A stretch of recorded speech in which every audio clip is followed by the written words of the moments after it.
Mga kababayan, may ituturo ako, makinig kayo. Pakinggan niyong mabuti ang mga sasabihin ko.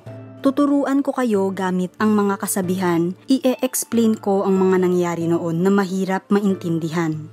Mga bagay na narinig namin at nalaman, mga bagay na tinuro ng aming mga ninuno. Hindi namin ito itatago sa aming mga anak. Ikukwento namin sa susunod na henerasyon ang mga nakakabilib na ginawa ni Yahweh. Kung gaano siya kalakas at yung mga miracles na ginawa niya.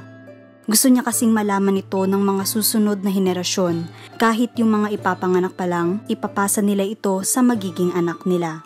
Psalm chapter 78, verse 1 through 4 and 6, Pinoy version.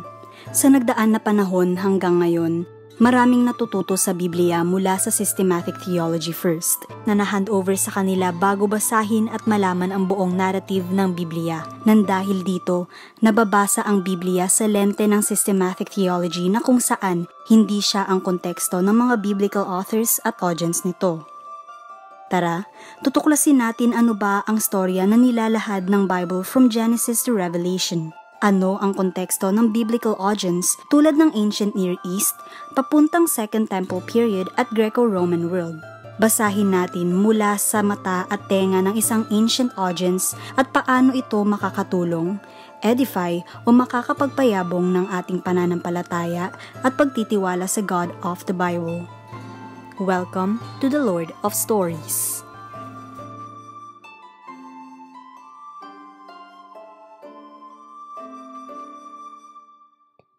Thanks, Phoebe. Welcome to the Lord of Stories podcast, no? So, nasa episode 2 na tayo ngayon ng season 2. Bali, for this episode, ang talakayan natin is patungkol sa cultural background ng Ancient Near East, no?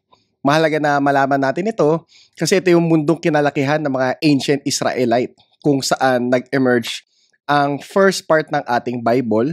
So, ito yung konteksto nila, no? Kaya mahalaga malaman natin paano ang way nila mag-isip, ano yung mga part na parehas sila sa mga surrounding context nila, no? At saan yung mga part na kung saan dino-draw out naman sila ni Lord.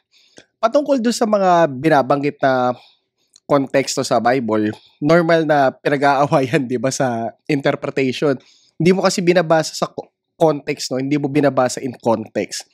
Normally, ang ibig nila sabihin is yung verse before tapos verse after.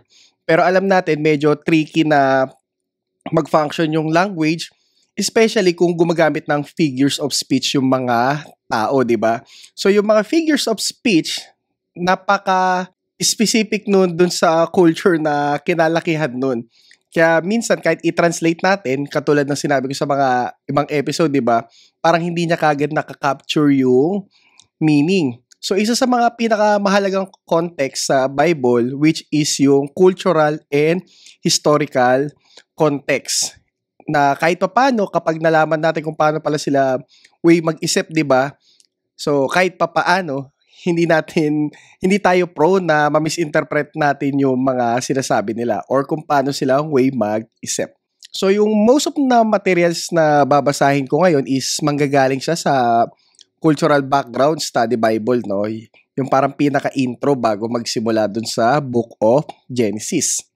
So, to think about dun sa ancient world, no?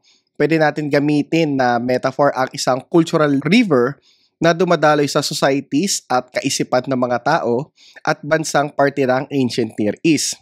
Ang bansang Israel ay immersed dyan sa cultural river na yan. Embedded yun sa conceptual world nila. So, minsan nagbibigay ng revelation si Yahweh sa kanila, no, paalis nung cultural river na yun. So, parang si Moses lang, di ba, nung inaangat siya doon sa Nile River at makilala sila. Pero dapat rin nating isipin na generally, parte sila nung cultural river na ito. Minsan, nagfo-floating lang sila sa mga currents nito.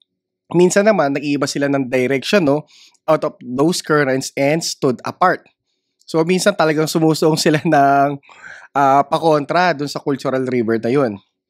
So, kung naka-video podcast kayo, bali, ayan, nakikita nyo yung cultural river, no?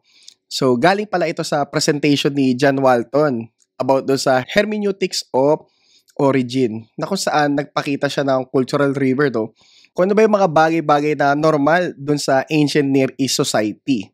So dito makikita natin yung mga divine agency, mga role ng image, role ng kingship, 'di ba? Celestial observation, centrality ng temple, tapos yung identity in community, etc. So going back dun sa article, dun sa Cultural Background Study Bible, mayroon tayo 12 issues no na nakalista para i-describe ang major currents ng kanilang river. At ang relasyon ng Israel dito sa mga currents na to ay nagbabago from case to case basis. So importantly, bilang mga modern readers no, na located sa Pilipinas in the 21st century, wala tayong familiarity sa river na ito at all. Siguro masasabi ko, some part of the province ay mga probinsya dito sa Pilipinas, no, dala-dala nila itong cultural river na to. Pero as nagkakaroon ng progresibo, no, industrialization, tapos yung mga movies pa, di ba? Masyado na tayo nako-colonize ng Western thought. Okay? So, pero ang ating cultural river ay napakaiba. So, whether ang Israel ay nagfo-float lang or nagsuswim, so as we read through the earlier testament, dapat ma-recognize natin na nasa ibang ilog sila no compare sa atin.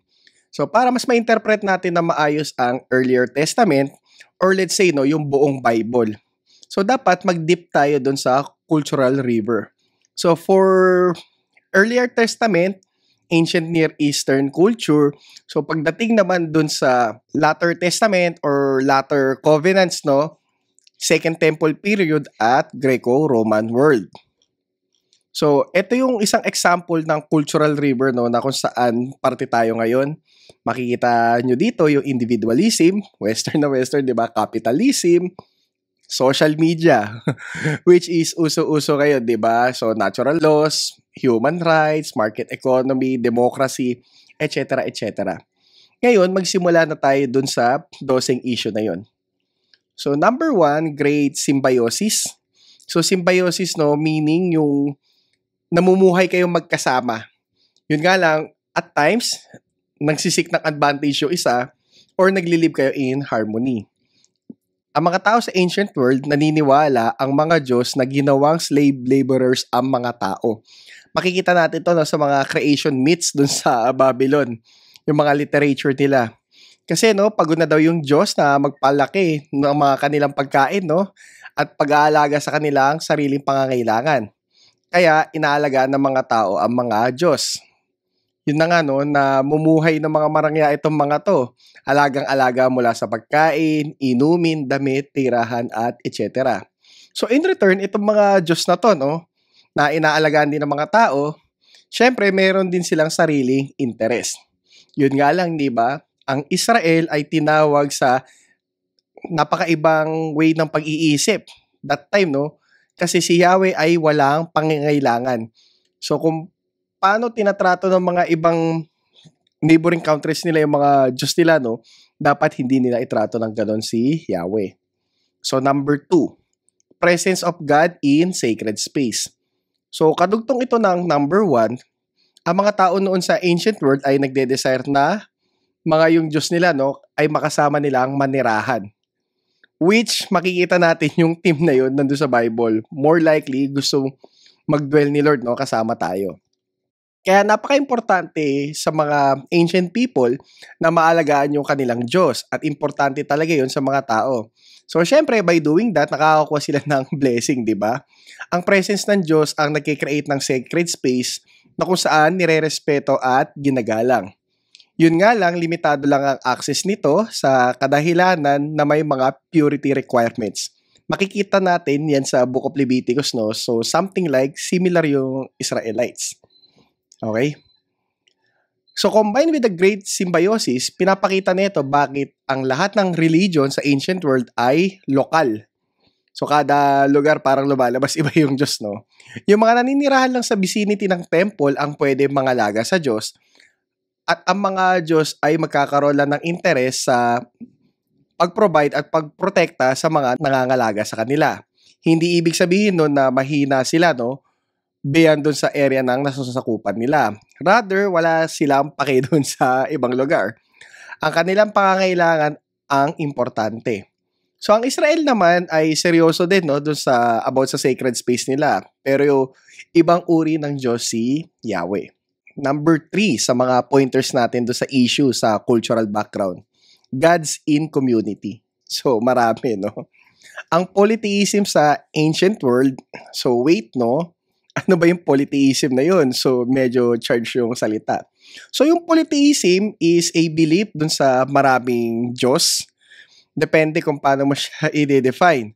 So yung polytheism characterizes virtually lahat ng religion except dun sa Judaism, Christianity, and Islam, which share a common tradition of monotheism. So ang monotheism is belief in one God, tapos wala nang iba.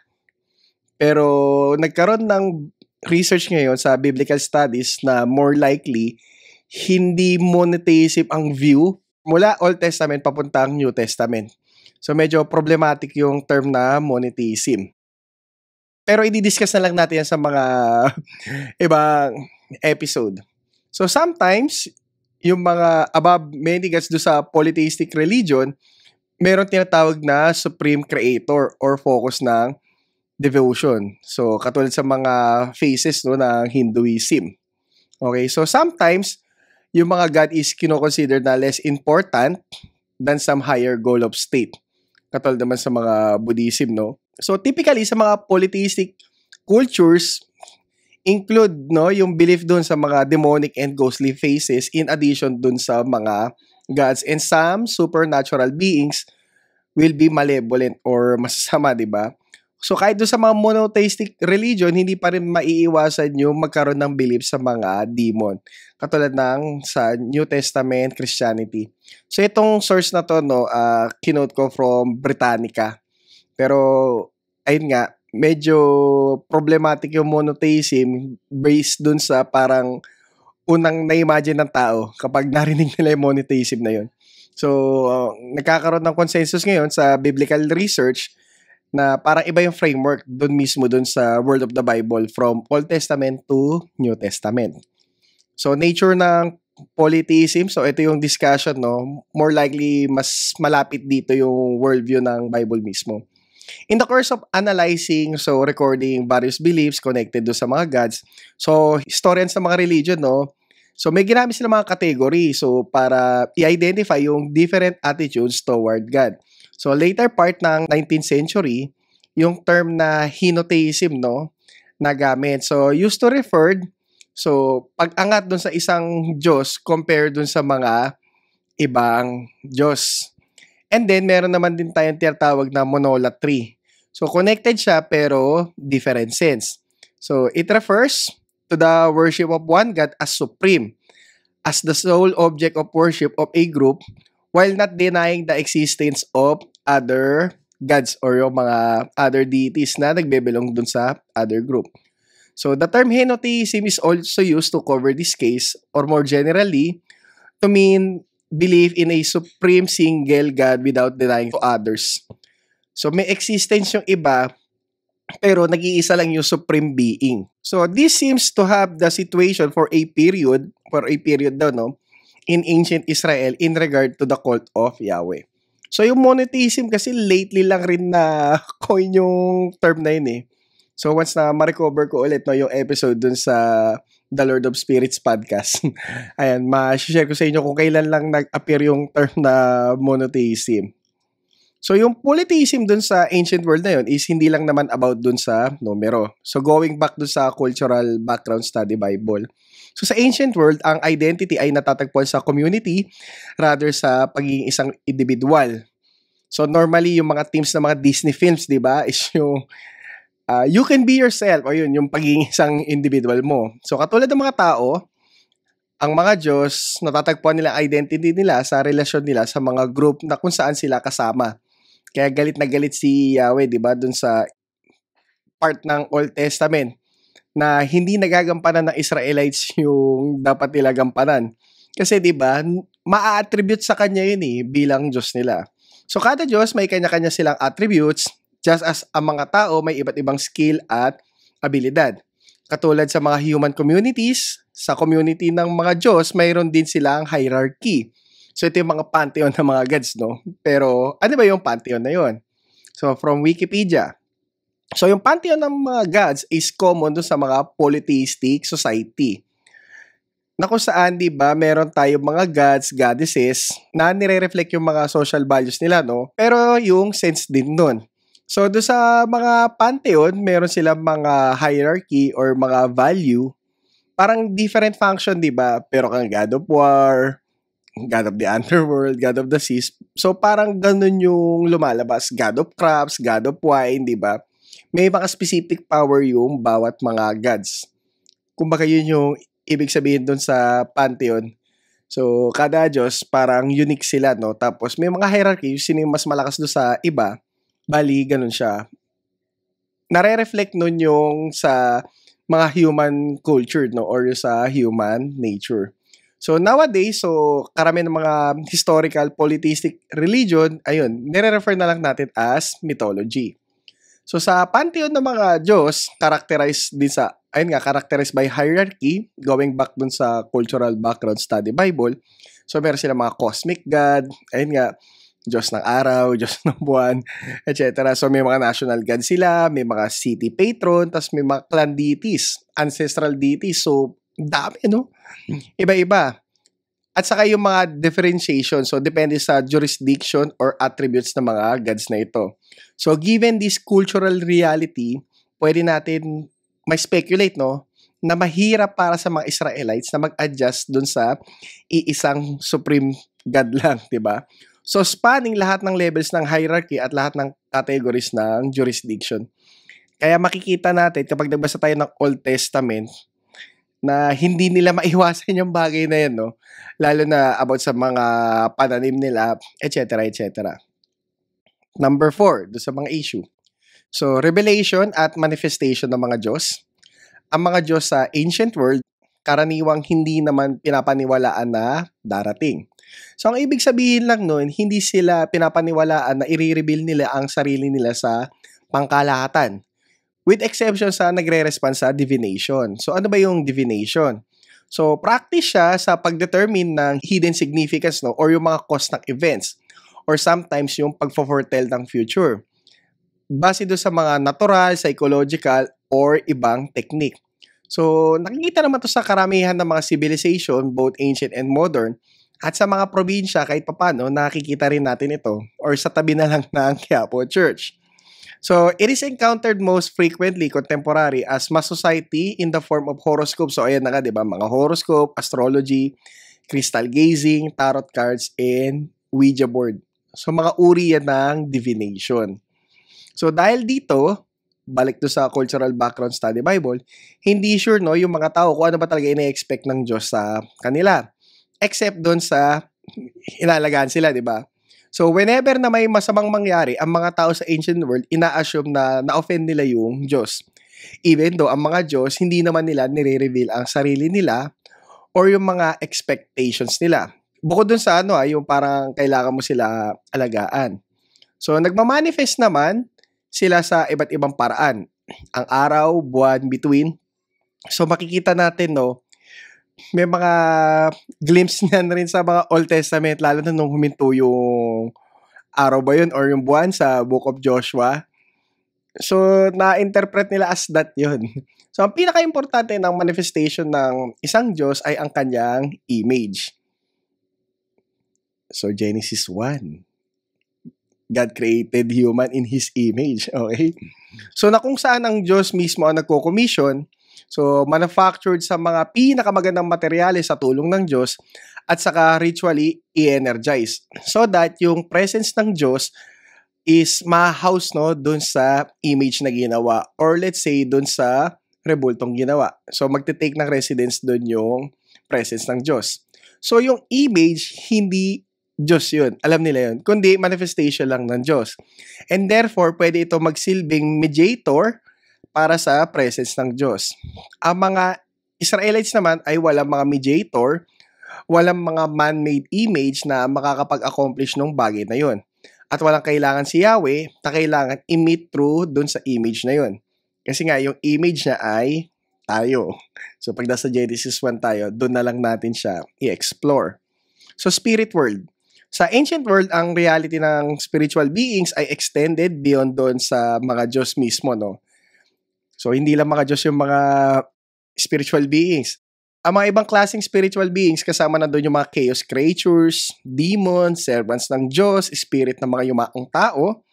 Itong mga nilalang na ito ay hindi naman agad kinoconsidered na morally flawed or masasama. Minsan kasi, ang kanilang likas na katangian ay nagdudulot lamang ng mga kalituhan. Yung iba naman nagsuserve para maiwasan mo yung kasamaan. Ang iba naman ay inclined manira. So, depende doon sa categories nila, no? So, wala nito ang mag-fit kung paano natin isipin ang mga demon ngayon na masasamang fallen angels. So, ang Old Testament daw, no, ayon kay John Walton, ay nagkukulang doon sa demon theology compared sa New Testament. Sa kabuuan, kino-consider ang mga chaos creatures na less free of Yahweh's control. So, yung term kasi na demon, no, galing sa Greek word na daimon, na kung saan neutral siya, hindi mo kagad alam kung masama or mabuti. So kapag nasa New Testament na tayo, doon na lang natin siya hukayin. Natural versus supernatural. So ngayon, incline tayo, no, na paghiwalay natin yung pagkaka-understand ng mga events at phenomena sa categories ng natural at supernatural. Na ang natural ay resulta ng natural laws. So, may explain naman siya as natural cause and effect. Ang supernatural acts naman ay acts ng God beyond sa scientific explanation. Na kung saan sa ancient world, walang ganitong classification. Okay? So, walang nagko-consider na purong natural, walang halong chemical. Sobrang natural, walang halong chemical. Joke. Okay. Wala nagko-consider na purong natural na hindi or hindi kagagawa ng Diyos or kagagawa ng Diyos or ng mga Diyos. Hindi sila magsasalita ng mga miracles bilang supernatural occurrences, but rather nagsasalita sila about sa mga signs and wonders ay manifestation ng kapangyarihan ng Diyos. So yung Israel ay katulad ng mga ibang ancient neighbors nila, no, sa ganitong bagay. So mga manifestation yun ng power ni Yahweh. So, deep reality, corresponding dun sa point number 6 natin, yung about sa natural and supernatural, sa ancient world, no, yung parang pinaka-reality sa kanila or yung truth is hindi kagad nakaka-categorize sa historical events. So, ano ibig sabihin nun? Ngayon kasi, di ba, uncommon sa atin na isipin yung reality within the categories of ng historical events. Tinatanong kasi sa sarili natin, di ba, lalo kapag nagbasa tayo doon sa Bible, kung literal bang nangyari ito, di ba? Sa ancient world kasi, ang mga tao, kino-consider nila yung mga event na ito na maliit na parte lang ng reality or katotohanan na nagtatranscend sa event ng history. So, ang tinatawag nating mythology, sa kanila, no, mas totoo yun kumpara doon sa pinaka-history. Kapag ang ancient people ay nagsalita about sa mga nangyari, parati nila natatagpuan ang importanteng realidad sa mga ano ang nagawa ng Diyos or ng mga Diyos. Hindi sa kung ano yung nagawa ng tao. So, nami-misunderstood kasi natin, di ba, kapag iniisip natin ang mythology nila, gawa-gawang story lang sa mga Diyos na wala naman existence. Therefore, fairy tales ang treatment natin dito. Ang pag-iisip ng mga ancient Israelites ay katulad mismo, no, doon sa ancient world sa ganitong bagay. So, pag-uusapan natin yan after natin basahin yung pinakaunang chapter ng Genesis. Kung literal ba or what. So, hindi ako yung magiging arbiter doon, no? Papakita ko lang sa inyo yung mga views at kung ano yung parang pinaka-theological truth na kinakarry nun. So, creation and order. So, tayo mga modern readers ay materially focused, no? Kapag iniisip natin ang creation at origins. Parati tayo nag-iisip in material terms. Sa ancient world kasi, no, yung mga tao mas inclined mag-isip about sa creation, hindi masyado patungkol dun sa pagkakagawa ng material or paano ba siya ginawa mechanically. Normal kasi yun yung mga tanong natin eh. Pero sa kanila, iba yung mga tanong nila. Sa kanila kasi kung paano in-establish ang order at kung nagagawa ba yung intended function. So yung mga Diyos kasi, sila yung source ng order, ng wisdom. So yung wisdom, no, is pursuit ng order. So, ang creation ay establishment ng order. So, yung Israelites ay same dito sa thought, no, patungkol sa cosmos at sa creative work ni Yahweh. So, in similar terms, pare sila. Pero syempre, si Yahweh pa rin yung creator. Number 9, para sa mga issues natin sa cultural background, religion and magic. Yung religion tsaka magic, hindi magkaibang kategorya sa ancient world. At hindi possible na ipaghiwalay yung dalawa. Magic entail the exercise of power, so sa mga spells, kulam, exorcism, sorcery, necromancy, pagbuhay ng mga patay at iba pa. Pero nag-ooperate ito primarily sa power na associated sa pangalan ng isang tao or pangalan ng Diyos. Ang pangalan ng Diyos ay pwede tawagin para sa effective na pag-exercise ng power over another person or pagsasamon or sa pagpapasunod sa Diyos. Kaya in the ancient world, no, yung mga Diyos, may part na hindi kagad nila binibigay yung mga name nila. Kasi 'di ba, kapag nalaman yung name nila, pinapasunod sila ng mga tao, 'di ba? So which ayun, hindi mo makikitaan ng parang pinaka name yung God of Israel, which is yung Yahweh. Pero ang ibig sabihin ng Yahweh, iyan cover na lang natin kapag nandun na tayo sa Book of Exodus. So yung divination, katulad ng kanina, so naiintindihan, no, para makapag-provide ng access kung ano ba yung ginagawa ng mga Diyos. So signal sa mga position ng mga stars, ayun na naman ulit, so mga panaginip, or yung mga marka sa loob ng animal. So may ginagawa sa ancient world yung kung ano yung pagiging itsura ng internal organs ng animal, may ibig sabihin yun. Ang mga ancient Israelites, no, pinagbabawal sa lahat ng uri ng divination at bawal nila gamitin yung pangalan ni Yahweh, no, para kontrolin siya. Pero nagbibigay naman ng access si Lord kung paano siya pwedeng ma-contact. Makikita na lang natin yan as we go through the earlier testament. So number 10, death and memory. So yung mga tao sa ancient world, tinitignan ang community nila beyond dun sa mundong ibabaw. Kapag ang isa ay namatay, ang namatay ay sumasama na doon sa group ng ancestors nila, no, doon sa netherworld or mundo ng mga patay. Whether mabait ka or masama, lahat nandun. Hindi katulad ngayon na parang kinakategorize natin na nasa impyerno na or nasa langit na agad. So yung netherworld, parang neutral siya. Yet yung mga yumao na yun is kasama pa din sa community ng mga buhay. Naalala pa din sila at most ng mga instances, inaalagaan pa rin, no? In the form na nagkakaroon ng meal para sa mga patay. Ang mga burial customs ay nire-reflect itong mga paniniwala na ito. Kasi 'di ba ang mga tao naniniwala kapag hindi nabigyan ng proper na libing or hindi nailibing, magiging impossible sa patay na sumama doon sa community ng ancestors nila. Or lalabas, ito ay homeless, hindi naalagaan at malungkot. So prone na manakot sa mga buhay. So para mga multo or white lady natin for today, no? At sa concern na maalala, ang mga tao ay nagsusumikap sila, 'di ba? Na gumawa ng pangalan para sa sarili nila. Pero hindi ito individualism, ha. Gagawin nila ang lahat ng paraan para maalala lang sila. Ang pagkakaroon ng mga anak ang pinaka-important na paraan para magawa ito. Ibang-iba ngayon sa culture natin, lalo na ngayon. Okay, so ang mamatay ng walang anak ay maliit ang pag-asa na sila ay maalala. So which in turn magkakaroon ng negative impact sa kanilang existence sa netherworld. So yung ancient Israelites is kasama dun sa way ng thinking na ito. Kaya makikita natin, no, napaka-lungkot ni Abraham, yung matanda na siya, tapos wala pa siyang anak. Okay? So, identity in community. So, kontra sa mga Westerners na kung saan matatagpuan ang main identity sa sarili nila bilang individual. Nasabi na natin ito kanina, no, para mga Disney films. So, sa ancient world naman, ang mga tao matatagpuan nila yung identity nila sa community nila. Ito ang context kung saan matatagpuan natin, nagme-make sense, no, yung mga arranged marriage dun sa ancient world. Or yung mga levirate marriage. Yung kapag namatay yung kapatid naman yung papalit. So sa context ng community, ang religion ay family choice, hindi siya individual, kaya ibang-iba sa atin, di ba? Ang pamilya ay nagwo-worship ng Diyos na nasa family circle lang nila. Kaya kapag ang isang babae magpapakasal sa ibang clan, natural lang na ma-adapt ng mga yun, no, yung Diyos nung kabilang clan. So, dito nahulog sa trap si Solomon, di ba? Once na nandun na tayo sa First Kings, makikita natin itong part na to. Ang mga legal na kaso, no, na related doon sa isang clan, pati na rin ang judgment nito. So, pwede matarget ang buong communal group at yung judgment nito, no? hindi lang yung isang may atraso. So yung guilt at blessing nag-ooperate din sa communal level. Na makikita natin ito dun sa Book of Joshua nung nagkaroon ng problema kay Achan. So galit na galit si Joshua, di ba? Kasi madadamay niya yung buong Israel.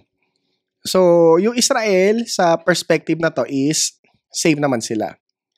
So number 12 and the last, yung retribution principle. So kahit sa atin ngayon maraming naniniwala, kahit believer no, sa bagay na to, yung principle ng karma. Pero tingin ko iba yung biblical worldview.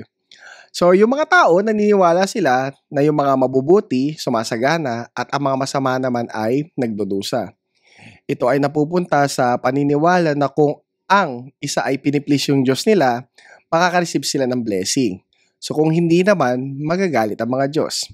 Ang mga ganyang paniniwala, nagpapalid sa kanila sa conclusion na kung ang isa ay hindi nagpro-prosper, ay meron silang nagawa para magalit sa kanila ang Diyos at dapat nila itong maiwasan. Sa ancient world, hindi lang ito na-apply sa level ng individual, kundi sa level din ng community. Kasi nga, hindi individualism din group din So, clan or pamilya.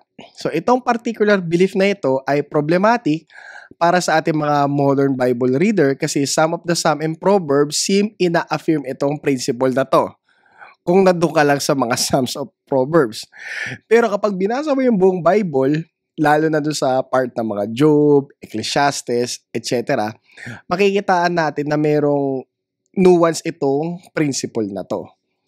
So, ayan yung mga 12 issues, no, with regards do sa cultural background ng ancient Near East. Kaya at times, sa magiging journey natin dito, magsasite tayo ng mga ancient Near East literature provided by Archaeology Study Bible or yung Cultural Background Study Bible or yung mga ibang monograph para magkaroon tayo ng comparative analysis na kung saan typical yung mga ganito no sa ancient Near East. Katulad sa mga creation account, family archives, ritual descriptions, covenant documents, law collection, etc. na makakatulong naman sa atin para mailagay natin sa tamang context yung text ng Bible. So, syempre, yung pinaka-main goal pa rin natin dito is malaman talaga kung ano ba yung pinaka-story na tinetel ng Bible from Genesis to Revelation. At itong mga cultural background na to, tutulungan lang tayo para kahit papano, mas ma-interpret natin ng tama, okay? Ng mas accurate compared dun sa hindi. Pero ang pinaka-main goal pa rin natin dito is i-trace natin yung threads ng story kung saan ba papunta. So, dito natin malalaman, di ba, kung ano ba yung mga plot, ano yung problema, tapos kung once na masolusyonan yung problema, makakabalik ka ba doon sa pinakaunang state. Bali sa susunod na episode natin dito sa The Lord of Stories podcast, hindi ko na siguro gagawin na mag-introduction sa Book of Genesis. Kasi parang mangyayari, siya na yung nagsiset Ang gagawin natin ngayon, baliktad. Diretso na tayo magbabasa ng Book of Genesis. Tapos, once na matapos natin yung Book of Genesis, doon sa chapter 50, doon natin siya gagawan ng summary based doon sa mga naging findings natin. Kasi kapag kumuha pa ako sa mga ibang sources, baka mamaya, yun yung mag-control Okay? Pero, ayun, basic muna tayo doon sa hermeneutics natin, na i-trace ba natin kung ano ba talaga yung story na tinetel. And then later on, base doon sa mga findings natin, tignan natin kung pare-pares ba tayo ng summary kung ano ba yung Book of Genesis. So, exciting part na to, kasi magsisimula na talaga tayo magbasa mula Genesis. Hindi ko nga lang alam kung abutin ba to ng taon or what. So, ayun, bali, thank you kung nakaabot kayo dito sa bandang dulong part ng podcast episode na to. So, hope na makasama namin kayo once na magsimula na tayo magbasa mula sa Genesis. So, hope na na-bless kayo na itong episode na to at see you sa mga future episodes dito sa The Lord of Stories podcast. God bless.